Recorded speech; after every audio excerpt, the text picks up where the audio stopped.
গ্রামগঞ্জে মানুষকে প্রতারণা করার জন্য সেই কার্ড বাণিজ্য আবার শুরু করেছে। আজকে যারা নব্য ফ্যাসিবাদ হয়ে ফিরে আসতে চায়, দুর্নীতির স্বর্গরাজ্যে বাংলাদেশকে গড়ে তুলতে চায়, যারা কার্ড খেলা খেলে আবার নতুন ফ্যাসিবাদের জন্ম নিতে চায়, তাদের বিরুদ্ধে আমাদের সোচ্চার হতে হবে।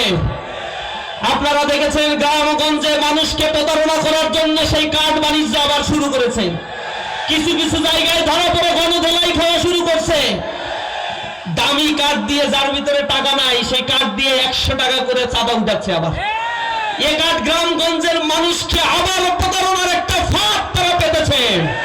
এই ফাঁদ পেতেছিল আমি ফ্যাসিবাদ, যারা 10 টাকা ধরে চাল, 5 টাকায় কাঁচা ঝাল, ঘরে ঘরে চাকরির কথা বলে এই দেশের মানুষের সাথে প্রতারণা করে ব্যাংকগুলোকে তারা লুটেরাজে পরিণত করেছিল। ব্যাংক থেকে তারা হাজার হাজার কোটি টাকা ঋণ খেলাপি করেছে।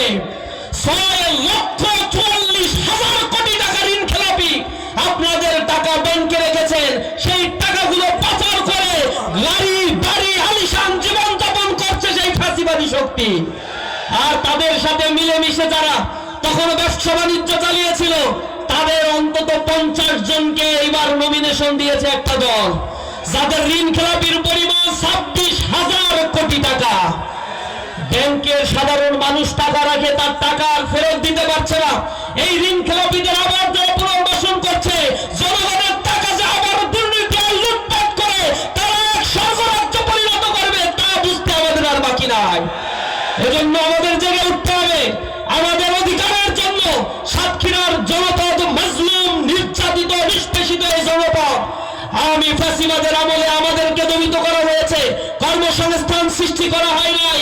এখানে মানুষের অর্থনৈতিক দুরবস্থা, বাজার সিন্ডিকেট, ঘের দখল, বাণিজ্য করতে দেওয়া হয় নাই, ব্যবসা বাণিজ্য